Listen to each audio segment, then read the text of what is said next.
The BBC has committed to laundering Israeli war crimes, and yet the Daily Express laundered it, whitewashed it, and diluted it. They made their objectives clear, and the media effectively covered for them. What's your reflections on the way The Guardian have acted over the past 2 years? The groundwork was laid by the media. It framed the entire thing as war, as self-defense, Israel's right to defend itself. No amount of this audacious backpedaling is going to wash its hands off its complicity. We need people who are going to actually shatter that and say Israel is a settler colonial state. Kind of the monopoly on the truth has now changed. But mainstream media has whitewashed Israeli crimes for the past 20 months. Independent investigative journalist Hamza Yusuf explains why the tide is turning on this genocide and how perceptions of this apartheid state will be shaped for generations to come.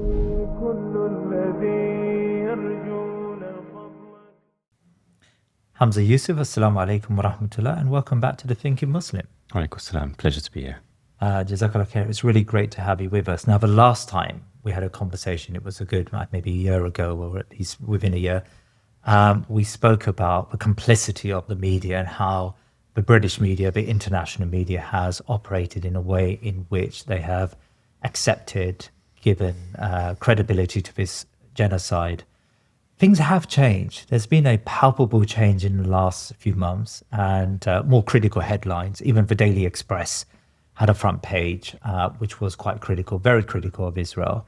That picture of the aerial shot in, I think it was a Jordanian airliner, has made its way around. And maybe a year and a half ago, we would not have got messages and pictures like that on our mainstream media, on sort of the print media and otherwise. So things have changed, and I just want to understand the nature of that change today. Now, maybe a good place to start is The Guardian, because for a long time, especially Muslim communities, but also progressives, have seen The Guardian as probably the better of the papers, the type of paper that does challenge authority. But over the last nearly 2 years, since October the 7th, The Guardian has played a horrible role in not being a voice for the public conscience, but actually it's echoed the worst impulses of this sort of genocidal state of fascism or genocidal Israeli state. Let's just talk about The Guardian. Like, what's your reflections on the way The Guardian have acted over the past 2 years and where they are now? I always say we've had conversations across the board communities, and we've spoken about, what we do moving forwards, kind of the reckoning and how you move away from entrenched mindset. Yeah. And I've said one of the fundamental ones is leaving behind this idea of The Guardian as a kind of a source of thorough journalism, as a bastion of good investigative journalism. Yeah. It hasn't just been a passive bystander, it's been an active participant in this genocide. And it had the aerial shot like most other outlets. The other day, it ran a front page, and in its article, it said it looks like the aftermath of an apocalypse. Now, that's not the conclusion that The Guardian was drawing for us before. If you take a look at the coverage from quite early on, you look at as in what I call the critical moment post October the 7th, right, when you needed really thorough journalism, you needed to be objective, and the commitment to what The Guardian's own website says, the commitment to fact-checking and truth-telling. It wasn't that. 18th of October, they had the aftermath of the first bombing of the hospital, Al Ahli Hospital, and The Guardian ran a thorough investigation about that and concluded it was actually a failed explosive. Now, that's not just incorrect, but it's also that gave credibility and legitimized this notion that yes, Hamas and other Palestinian groups use hospitals, use civilian infrastructure, and effectively justified Israel's subsequent sustained assault on hospitals. That was 18th of October 2023, so 11 days in. Some of the articles and some of the reporting afterwards, it effectively was a continuation of that. Around, I think it was the 24th of October, they had a daily roundup of all the day's events, and they included that Israel has been attacking terrorist targets in Gaza. No caveat, no qualification, that was included. Then it included the death toll a few paragraphs down, and that included the Hamas-run health ministry, and also said we can't independently verify these claims. So the Israeli side is given complete, freedom. The Israeli lies or Israeli press releases are effectively regurgitated in Guardian articles right at the beginning. Yeah. A few days later, the 27th of October, they had an article, about the Hamas-run health ministry. Can we trust the Hamas-run health ministry? That was 27th of October. 30th of October 2023, they then said, what are human shields and how has Hamas been accused of using them? A few paragraphs down in that same article, it said the evidence shows that Hamas fighters protect themselves from the IDF using these hospitals. So again, this is effectively Israeli propaganda being incorporated into the Guardian's articles. And that was, for me, I think when you look back, that was a moment in which the Guardian should have been kind of questioning, challenging, and doing actual journalism. Rather, it seems they were operating from a set conclusion where Israel is protecting itself, Israel is waging a campaign of self-defense in accordance with international law. And, you know, that is, I think, a textbook case of manufacturing consent. When you needed the Guardian to challenge these narratives, it didn't, and it quietly manufactured consent for Israel's barbarity. So as far as I'm concerned, when you look at now the coverage, when they talk about an apocalypse, that is because of the Guardian's coverage. And all of these examples is how the Guardian continued. If you look at, they used to run frequent podcasts where they kind of interrogate the day's events and look through. There was one in November 2024 looking at, you know, the moment in which the settler movement had their eyes on Gaza. Yeah. And they just had the headline as settlers preparing to move to Gaza. And that's a kind of a real deceptive framing of what's happening. Yeah, really passive, very ambiguous language. Yeah. Within the description, it said Palestinians are forced to flee. Now they're describing land theft, systematic dispossession, ethnic cleansing, but they're not using those words. 15th of May, I think it was, they had another podcast where they were talking about the settlers obstructing the aid. Yeah. And they framed, this was at the peak of when the blockade was in action, the reimposition of the blockade. And they described it as, well, Israel accuses Hamas of stealing aid. Hamas denies this charge. And then it was basically left as an allegation. You make up your mind, he said, she said. So rather than frame things and report things as categorical facts, again, they're reducing it to allegations. What I found the most egregious from The Guardian was, irrespective of the facts, they continued to report with a particular conclusion in mind. So there was one which was striking, was on the 23rd of March this year, which was a thorough report about speaking to doctors at Nasser Hospital in Gaza. And their claims and their testimonies revealed that, as we obviously see in the footage, that children are overwhelmingly and disproportionately impacted by Israel's strikes. Yeah. That's the 23rd of March. 24th of March, the Nasser hospital was bombed by Israel. In the report, it says that this was an attack on Hamas militants and based on extensive intelligence, and Israel took steps to mitigate harm. Why is that sentence included if, by the Guardian's own account, evidence exists to suggest otherwise? And this happened a few times. There was another one where one of the correspondents in July, actually, 2nd of July, ran an exclusive that, if you remember the Beach Calf massacre a few weeks ago, that 500-pound bombs were used. And they said this shows the indiscriminate nature of Israel's bombs, and this may constitute a war crime. 3rd of July, the same person who wrote that article then carried out a report about the intensifying bombardment in Gaza, and again included the claim that this appeared to be targeting Hamas terrorists. So that is, in my eyes, a failure of journalism. You have facts, you have context that can be applied and woven in, and you're choosing not to include them. Instead, you're repeating these narratives. And if you go through the archive, if you go through the Guardian's coverage from October the 7th till now, there's been a shift of late, but there's always these kind of caveats and qualifications. Israel operates in accordance with international law. They've even recycled press releases. I've read articles and it says Israel has not commented, but has previously said it targets hospitals because Hamas uses human shields. You've got these constant sentences are inside the Guardian's own report. So they've basically committed, whether it's editorial policy, whatever it might be the reason, they've committed to providing only a partial picture, a very deceptive picture, and effectively underreporting the reality. Yeah. Now, the reason we know this, that it's a conscious decision, is if you look at the coverage since. In the last few weeks, there has been a bit of a shift. One, I think, example was the other day, I think it was 31st of July, and it had an article which the headline was How Israel Caused the Famine. So now they're accepting that it says calculated policy. Inside the article, it included a line that Israel has been calibrating hunger in Gaza for decades. So that information is readily available to the editorial team, to journalists, to reporters, and that's not included.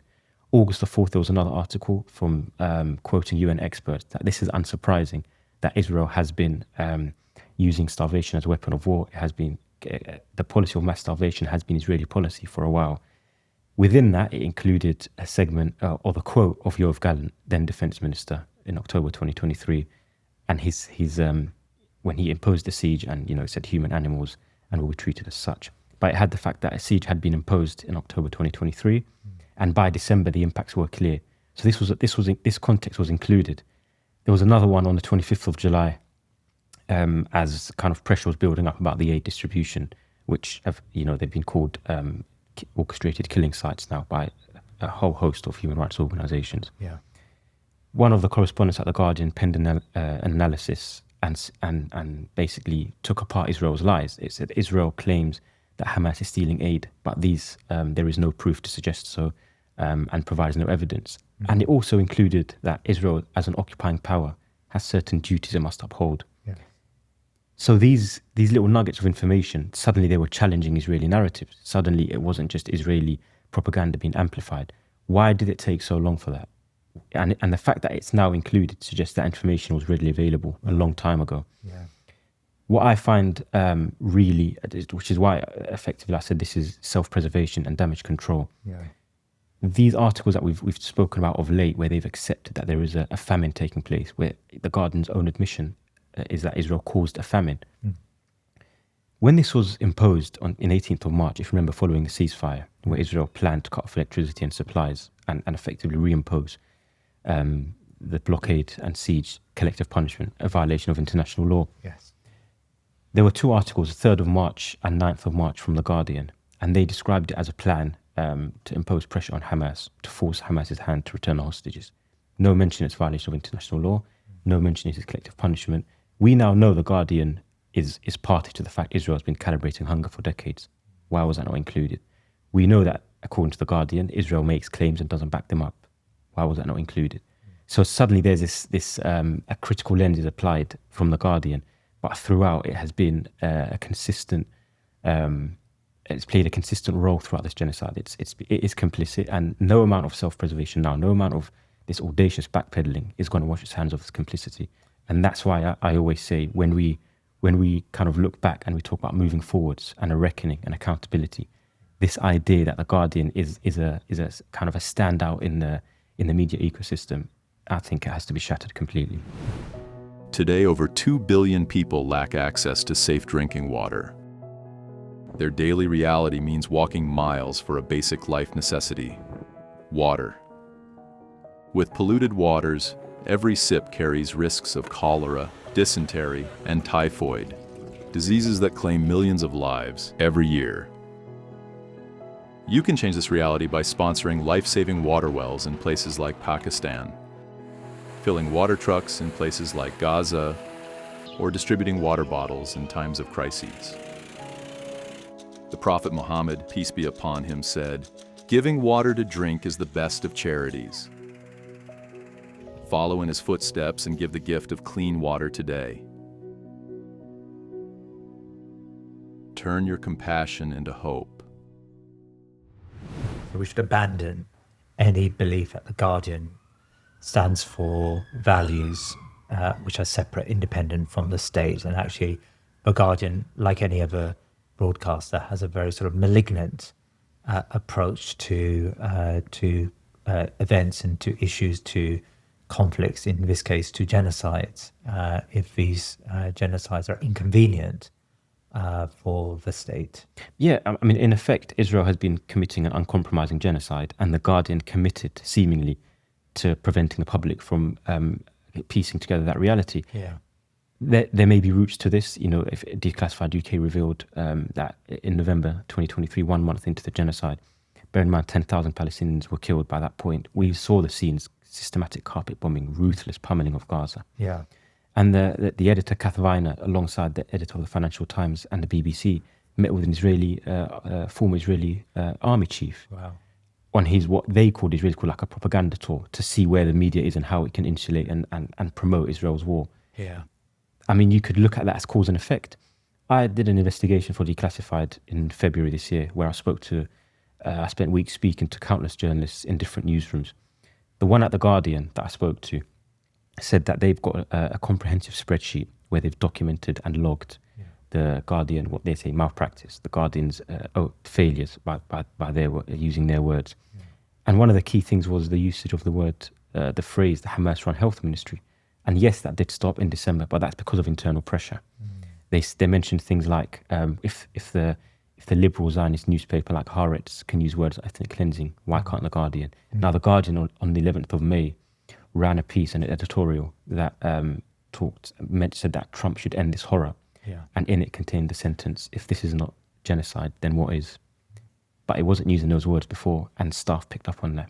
So there's definitely been a shift. There's definitely been something of a backpedaling, whatever you want to call it. I call it shameless self-preservation. And yeah, the Guardian, as we've mentioned, has been complicit in this. And I think the barometer is, if I was to send you an article now from the Times or the Telegraph, you'd be a bit like, oh, that's Rupert Murdoch, or the Telegraph, that's right-wing broadsheet. You know that the Guardian doesn't have that caveat within our communities. No. It's seen as still, whether it's a up-and-coming journalist, they'd like to have a column in the Guardian, or it's seen as, if you share the Guardian, it's like, oh, that's good, thorough journalism. I think that has to be ditched completely. Yeah, exactly, permanently, because it's shown it sings from the same hymn sheet. It's operated from the same playbook, and if the media as a whole, the mainstream media ecosystem, has been complicit, that includes the Guardian.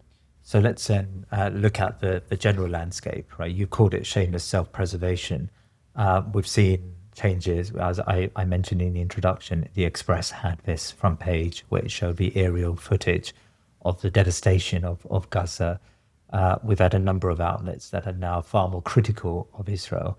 Some would argue that's positive. You know, we've moved the conversation finally in a direction which is more favourable to reporting the facts. Do you see any glimmer of positiveness in this change? No, really? I think it's moral grandstanding. I think, as I said, it's shameless self-preservation, and it's very audacious. And I think they're trying to rewrite history. The Daily Express you mentioned, that was almost a watershed moment. That was a real moment of poignancy where everybody was like, the image of the malnourished child with the mother holding them, and that kind of created shockwaves, and I think the Guardian ran with it as well, an image on social media by the political editor. But I go back to this critical moment of where journalism really had to stand up and be accounted for, and that's post-October the 7th. The Daily Express on the 10th of October ran the beheaded baby story. It said pure evil, beheaded babies by Hamas. On the same day, there's an article still up on its online, on its website, digital page. One of Israel's oldest reserve fighters, just as all the other Israeli officials were queuing up to express genocidal intent. They said maximum damage, no accuracy. We reduce Gaza to a city of tents. All of this is what they promised. That is what they did. He said, erase them and their families. Leave nobody behind. These animals don't deserve to live. Those were his words. That was reported in the Daily Express. In the headline, it said, Israel's oldest fighter sends message of hope to boost troop morale. That's not what he did. He made explicit genocidal intent. That is as explicit genocidal rhetoric as it gets. And yet the Daily Express laundered it, whitewashed it, and diluted it. And that is a metaphor for what they've done throughout. So as far as I see it, when the Daily Express shifts now, it's too little too late. And again, as you mentioned, everybody's doing it. The Independent international correspondent, chief international correspondent, was aboard one of these planes, the Jordanian airdrops, the aid airdrops. And they they released a video on Instagram social media, the Independent social media, and an article. And they described it as chilling. They described the devastation that they witnessed in Gaza. Again, this is the author of the article that's still up. I believe it's still up on the website. But at the very least, it was the front page of the Independent on 11th of October that Hamas decapitated children. So again, that is as clear as you want. That is the quiet manufacturing of consent. When you're witnessing now and you're describing these chilling scenes, that is because of outlets like yours at the Independent. And the BBC, what I found one of the most shameless acts was Jeremy Bowen, who is, again, a bit like The Guardian, is widely seen as this standard bearer of principled journalism. Now, he was aboard the plane. Before these scenes came out, I think him and BBC and Sky were allowed access, and they made the point that we're not allowed to film. But he said, I've stood outside looking at these, I've stood up from this window looking for about 10 minutes, and he said there's nothing left. Entire communities have been flattened. But his broadcaster, his employer, has played an indispensable role in laundering Israeli war crimes. Think back May 2025, the European hospital was bombed. How did the BBC describe it? Israel targets hospital, Hamas controlling the command center and uses precise strikes. Think back to one of the worst cases, I think, of Hind Rajab, who had 335 bullets from a tank fired at her, mercilessly killed her, and it was described as Hind Rajab found dead. Think back to the groundbreaking Amnesty International report of concluding Israel's committing genocide and how that was described. Think back to the Amnesty International report in 2024 that concluded Israel's committing genocide. Yeah. When the BBC News was reporting that, it had a line at the bottom, Israel denies fabricated claim of genocide. So the BBC has committed to laundering Israeli war crimes. Israel has committed a litany of war crimes on an industrial scale, and they've been repackaged and exported to the public as just a standard military strategy. Now, Jeremy Bowen himself, he wants to now be remembered as the one who was a critic, who undertook comprehensive, thorough journalism. Yeah. He's penned a few articles of late where he's looked at this, he's talked about Israel's isolation. He's talked about, he's got a long read, I think it was in June, where he looks at the wider context, that the genocidal intent that was made, the rhetoric, the fact that Yoav Gallant and Netanyahu have arrest warrants out for them. He's looked at the death toll and actually said there are credible reports that it's not, it's much higher than has been reported. So he's shifting a little bit. Let's go back to 2024, the end of 2024, when Israel was waging war on Lebanon. They claim it's a campaign against Hezbollah. We saw the destruction in Lebanon. The pager attack, that was deemed by Amnesty International immediately as a war crime, and the UN experts and the human rights community were in unison that this was a grave violation of international law, at the very least. Jeremy Bowen's got an article still up of analysis of this attack, this Israeli pager attack. He called it a triumph, a tactical victory, a spectacular coup. That's how Jeremy Bowen was describing Israeli war crimes. That's how he was whitewashing and diluting it to the public. So when he now stands above Gaza and he talks about the destruction, it's because of the coverage that he has allowed. It's because of the coverage of the BBC. It's because of the tools that were used to downplay, to distort, and to dilute Israel's war crimes. So this is, I think, textbook cause and effect. When these journalists stand up and talk about the destruction of Gaza, it's because of the practices and editorial standards that they committed to for the last 22 months. And we've identified a few, from the Daily Express to the Independent, the BBC. All of them have done it. The Daily Mirror's got, I think it was one of the first with kind of the front pages. I think it was back in maybe April or May. And again, it had a picture of a malnourished child and a plea from the mother. The author of that article is the defense and security editor at the Daily Mirror. That was the front page. He's got an article still up on the Daily Mirror's online feed. He's quoting an Israeli official, and it says, "I didn't just see the Hamas beheaded babies. I held the head in my hand." Really? This is the author who's now asking for the wider public to help with Gaza, and that never happened. Exactly, that never happened, and there hasn't been an apology. Right. By the way, there hasn't been any retraction. Nobody has stood up and said, "Well, actually, this was a lie. We peddled Israeli propaganda." None of that. Mm-hmm. So there's a consistent theme here. They are trying, in my opinion, to engage in damage control. They're trying to say that, actually we are against this malnutrition, this famine, this engineered famine in Gaza. Yeah. But everything that came before, they wholeheartedly endorsed, supported, enabled via their coverage.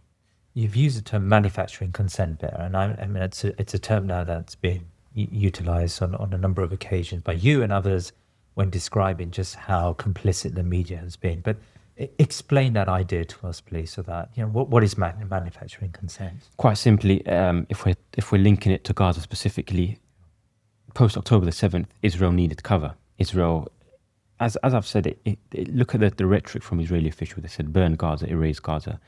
They've said maximum damage, not accuracy. They've said it's an entire nation out there that is responsible. We're going to reduce Gaza to a city of tents. They made their objectives clear, and the media effectively covered for them, because throughout, rather than the media cover these crimes, rather than Israel be held to account, rather than the media frame this as a genocide, rather than frame it as a campaign of mass slaughter, systematic pummeling of Gaza, they instead consistently covered for Israel. They insulated the public from the reality of Israel's violence and systematic destruction and annihilation of Gaza. So they laid the groundwork for Israel to continue. The articles you mentioned about the Hamas-run health ministry in The Guardian, that cast a bit of doubt in people's minds about can it be trusted. When you're talking about hospitals being bombed and residential communities, entire civilian infrastructure being targeted, and it being described as a precise attack or using precise munitions to mitigate civilian harm. All of this is propaganda. All of that is allowing Israel to continue its bombardment, safe in the knowledge that it won't be held to account, it won't be described vividly and categorically.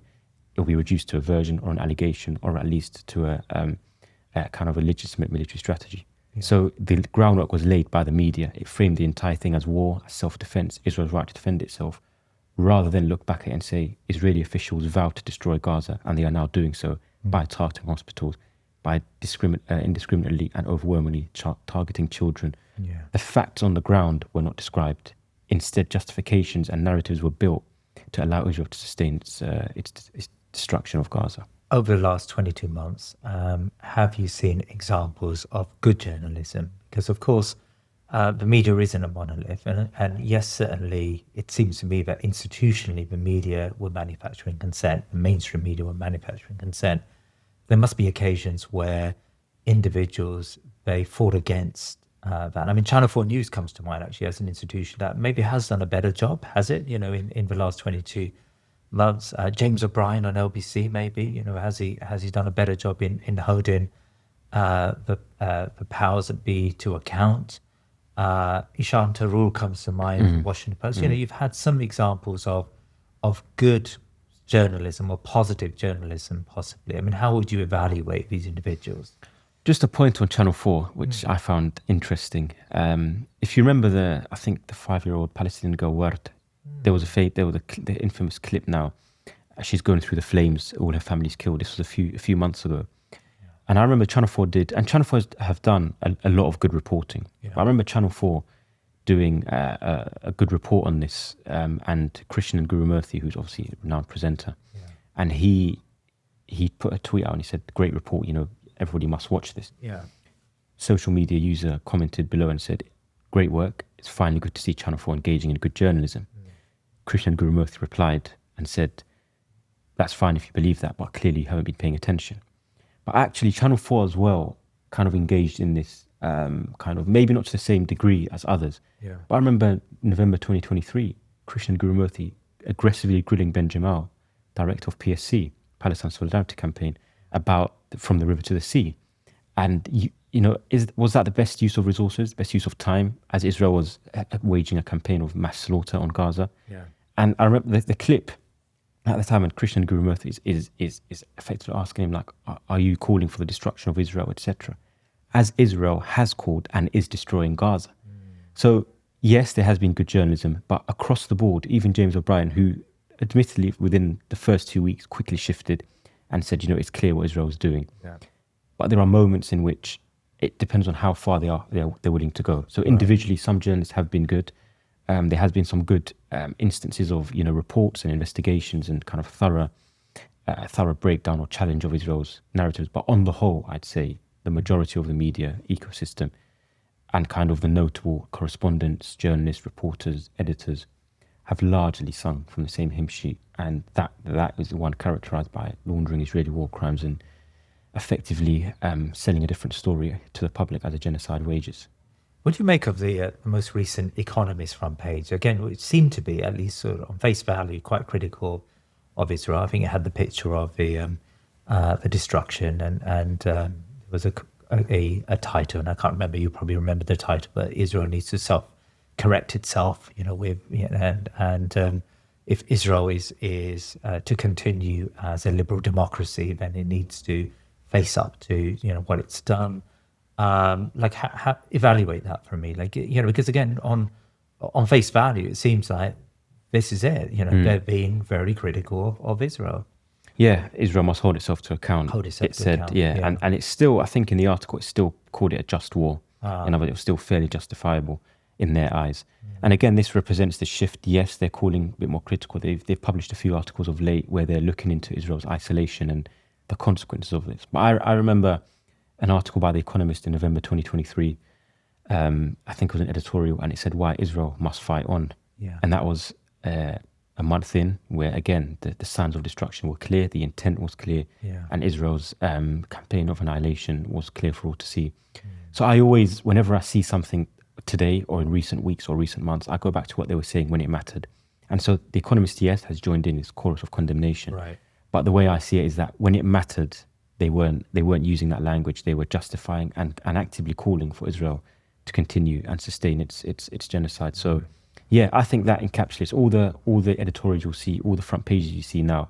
I think it's important for people to go back to the archives and to then see what people are saying, what outlets were saying, and different commentators, broadcasters, the press ecosystem, where they were. And they were in unison that Israel is allowed to carry this out. And they're now viewing it as if it happened in a vacuum. Yeah. They're now seeing, look at the destruction. Oh, look at the horror. The horror is the depth of the horror is because of the practices that you sustained and the legitimacy you gave to Israel and the cover you provided them with. So this chorus of condemnation that we now see, I mean, apart from self-preservation, what else is behind that? I mean, would you argue that just public opinion, grassroots activism has kept the attention on Gaza and has, in a way, embarrassed the newsrooms into a position that at least they've been mildly, if not completely critical of Israel? There's definitely a sense that pressure has built up, and it's now almost impossible to ignore. And again, it goes back to, if they're now reporting on things now, the question is, in my opinion, should not be, right, let's applaud them for this noble journalism. It should be, well, then if you knew this information, why did you not release it sooner? A very good example of this in the last, I guess, 48 hours at the time of recording is the spy flights. There is now an admission and there's coverage from the Times Radio, ITV and The Guardian. I mean, like Matt Kennard was probably alone for a while. Yeah, Matt Kennard did a lot of work on this. Declassified UK did a lot of work on this. Declassified UK doorstopped one of the head of the RAF and asked him about this. I saw that. So this has been in the public conscience, if you like, not as a result of the mainstream media. And now they're running it, and the Times is now saying, well, we know that RAF spies are still in the air, etc. But this has been known for a long time. But because it's almost now borderline impossible to ignore, the public know, everybody's know because of alternative journalism, because of independent journalism, because of public pressure, because they're realizing maybe the depth and degree of Britain's complicity. And so there are aspects which are almost impossible to ignore. They now have to run these. I do think there was an element of protecting themselves, and now suddenly shifting, where the kind of British state and the politicians are slowly shifting, and so the media must too, because they're always in unison anyway. So yeah, there's definitely, I think, when you look at the pressure that's come from below, whether it's journalism, whether it's grassroots activism, whether it's the protest, whether it's the continued calls for accountability, raising questions in Parliament that the mainstream would rather not be mentioned. I think all of that has played a part, and it has contributed to something of an awakening which has long been in the making at the grassroots level, but the media can't ignore it because it's now, when it becomes, as I said, impossible to ignore. Yeah. But I go back to it, they've known about this. The fact that they're reporting on things now as if they're common knowledge, they're trying to absolve themselves from that complicity, because all of this would have been information readily available. On the spy flights, there was an event in Parliament where I challenged Richard Burgess, who's the head of BBC News content, and I asked him, how come we've got one article since December 2023 about these spy flights that are flying daily, almost daily? And he said, well, we just don't deem them important enough. We shouldn't overstate Britain's role in this. But now everyone's running them. The Guardian's run it, the Times Radio, ITV. So clearly they were all collectively kind of withholding that information, and now suddenly they're releasing it as if it's public knowledge. And look at our great journalism. As you said, Matt Kennard and other journalists have been raising this for a long time. And I think it does go to show there is a shift somewhat. You don't have to now solely rely on the mainstream media. There are other avenues where maybe that monopoly of before has been lessened, and to a greater degree now you've got more of a presence from alternative and independent media. Can I maybe quickly talk? I know we're talking about the media here, but a very similar thing has happened in politics over the last couple of weeks. We've seen more critical voices from Keir Starmer and David Lammy. Apparently, the Labour government has changed track and are more willing to accept a Palestinian state, and have said that they'll declare one in September. Like, what are your thoughts as a Palestinian journalist? What are your thoughts on this about turn in the politics Would you put it down to self-preservation again? What's happening there? Yeah, I think the same. I think they've realised that maybe within their constituencies, more and more people are raising it up. It's simply like an issue that won't go away, and rightly so. And I think they're realising that they have to adopt stances. The book by the Palestinian author, his name, I can't remember his name, and he says the title, "One Day Everyone will always have been against this." Yes. Yeah. And I think that's what this is. There is maybe a recognition that there is a shift taking place, that hold on a minute, history won't judge us kindly. There will be a reckoning and we'll be held to account. And I think they're slowly trying to maybe rewrite history a little bit. I think that's what it is. Put aside maybe other political motivations for maybe people like West Streeting, maybe leadership ambitions. David Lammy the same. As Foreign Secretary, maybe he wants to maybe depart from the leadership and maybe look at the fact that, well, actually, I did take a stance. But again, he met with Netanyahu. He shook his hand when there was an arrest warrant. When there was attempts for an arrest warrant, I think it was Yair Golan, who is the Labour Party leader in Israel, when he was here. David Lammy, I think, personally intervened to ensure that wasn't the case, or at least promised him that nothing would come of it. So these people have shielded Israel at every chance. Now any shift is rooted in self-preservation and I just think cynical damage control. I mean, some people have described this moment as the TikTok Intifada, a digital uprising, not just about Gaza, but all sorts of injustices in the world. And Gaza has been the lightning rod.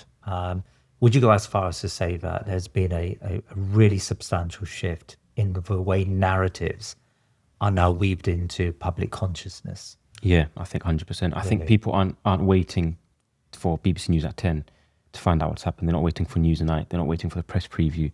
Facts are being spread and amplified and propagated from much earlier in the day. You've got things, something happens in Gaza, you've got instant footage, you've got Telegram, you've got TikTok, you've got Instagram, Twitter, raw, unedited footage. Whereas before they could frame it, they could repackage it, they could sell it to the public as, this is, with all the caveats we've just described, this is within international law, targeting civilians. But when you see it, as we've unfortunately seen, all the tragic scenes, all the devastating scenes, beheaded babies we've seen, mangled bodies we've seen, limbless bodies we've seen, shredded bodies we've seen, burnt bodies we've seen everything.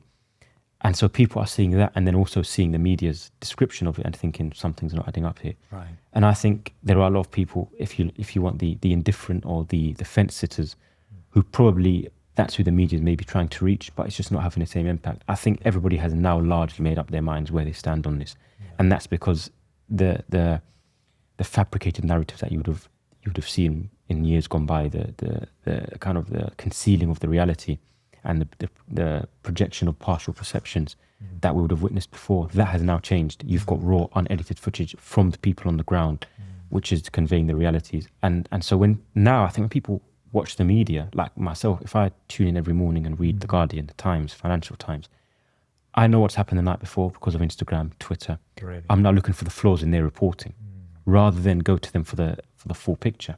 So you see a hospital being bombed and you read in the Washington Post or the New York Times or The Guardian of this attack on a control and command center. But you've seen the unedited footage. You've seen the destruction and the annihilation and the campaign of erasure that's taken place. So yeah, I think the kind of the monopoly on the truth has now changed. I think the media is not necessarily a leader, but possibly a follower in this sense. It's now, as with the spy flight, forced to break things, not because it's taking a lead, but because others have broken and there's now a call and urgent action from the public for the media to also follow through. I mean, is there a danger, having said that, of us creating our own echo chambers here? And alternative media will have their own constituencies. So Novara Media, or whatever it may be, you mentioned a number of alternative media organizations today. They will have their audiences, and those audiences somewhat may be bubbles. Whereas, mainstream media will be able to, at least historically, all constituencies would access the BBC, would access Channel 4 News, right?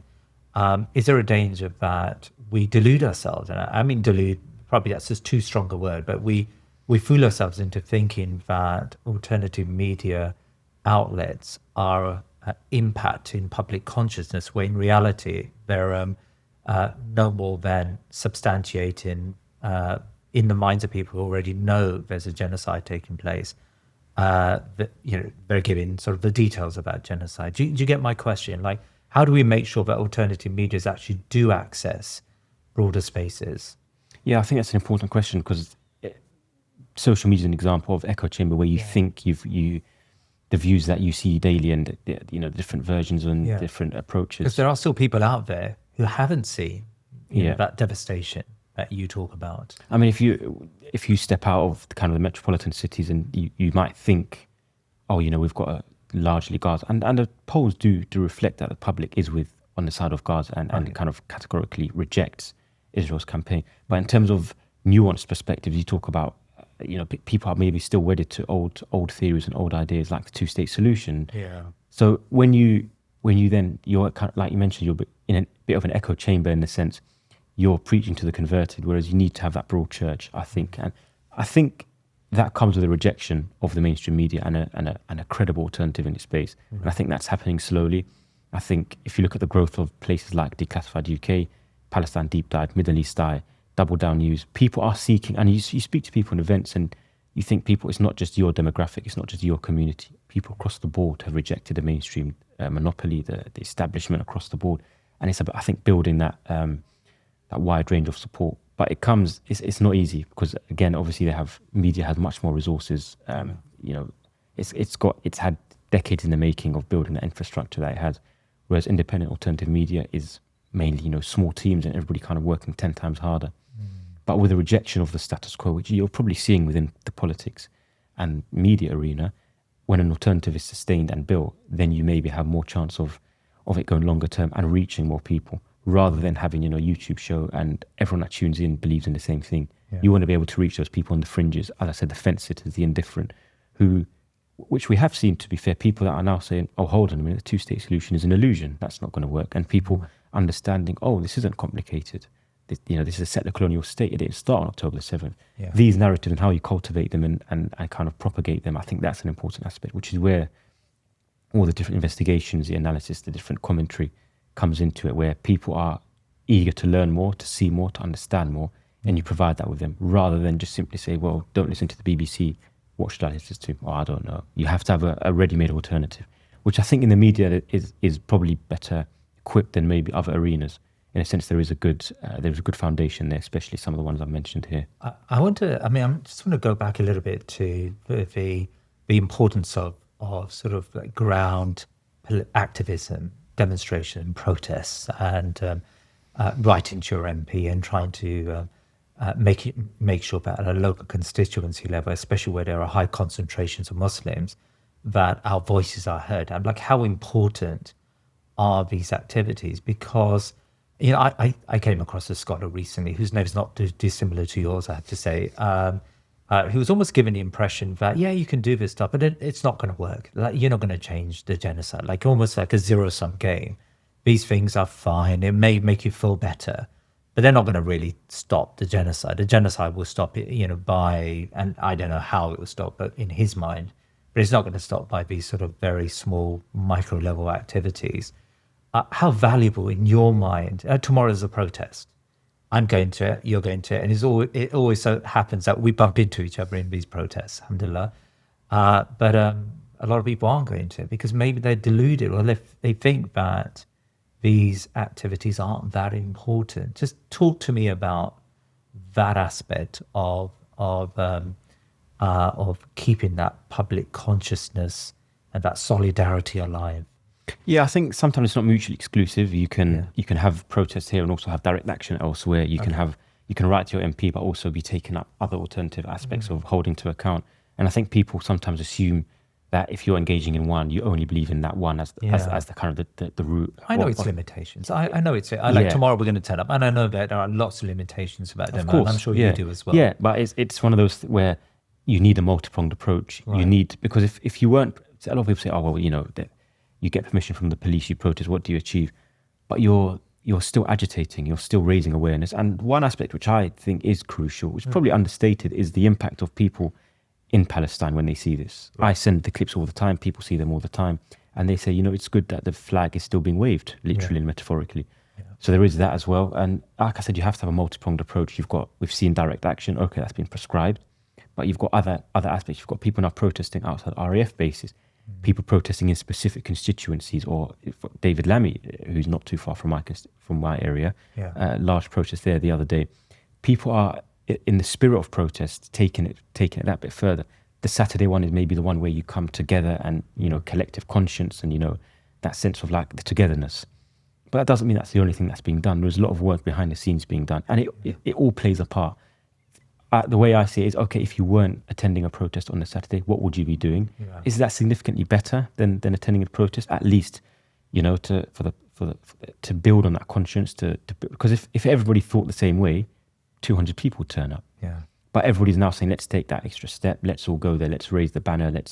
Let's make it clear to the politicians, to everyone, because the footage comes out and people see the videos, and it shows the spirit is unbreakable. And there are other aspects to it. There's so many different ways. You write to your MP, you hold it to account, you engage in media work, you agitate. There are different ways of doing it. You still campaign with daily things within the constituencies.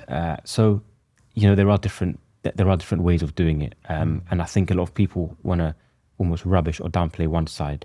But again, it goes back to it with the media. So what's the alternative? Unless you're providing alternatives, maybe it's not the best thing, kind of from your ivory tower, to criticize others who are engaging in it. And as I said, that doesn't mean that protests are the sole avenue, but it's one avenue among a multi-pronged approach of holding to account, of raising the flag, of building pressure, sustaining pressure. And there is a lot of good work done at the grassroots level, whether it's alternative parties, whether it's different mobilization, different forms of agitation. It all plays a part in the end. Young people, young Muslims, young conscientious people, a lot of them inevitably want to go into the world of journalism, but we've seen just how bereft mainstream media is, and how maligned it acts, and how close it is to power and the narratives that come out of power. So what are the options? Because of course, these media organizations that you've talked about, they don't have funding, and very rarely are they able to build very big teams. They can't scale to the size of, say, the BBC or other media outlets.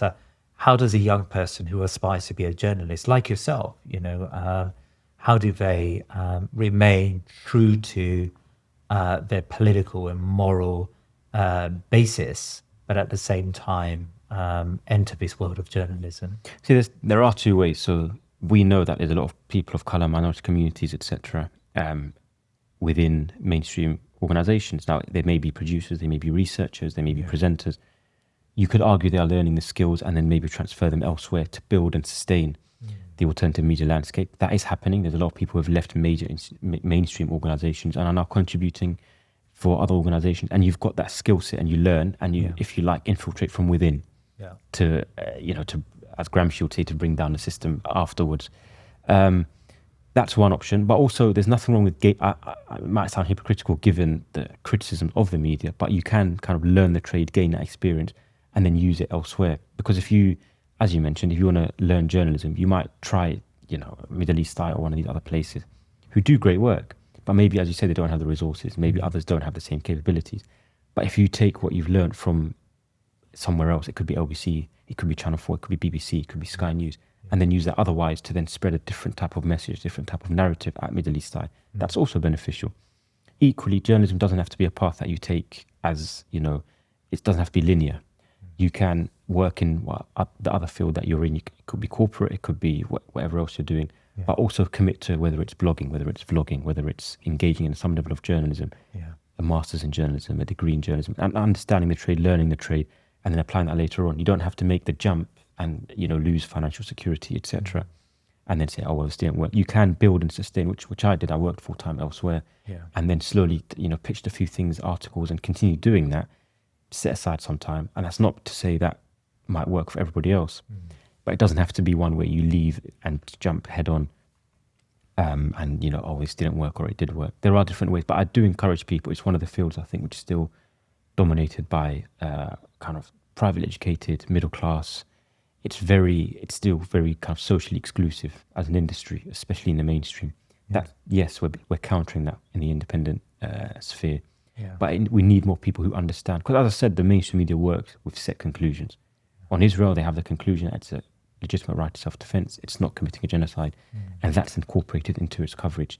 We need people who are going to actually shatter that and say, this is what Israel's doing. There is a lobby with significant influence. Israel is a settler colonial state. The terminology matters, the linguistic tools matter.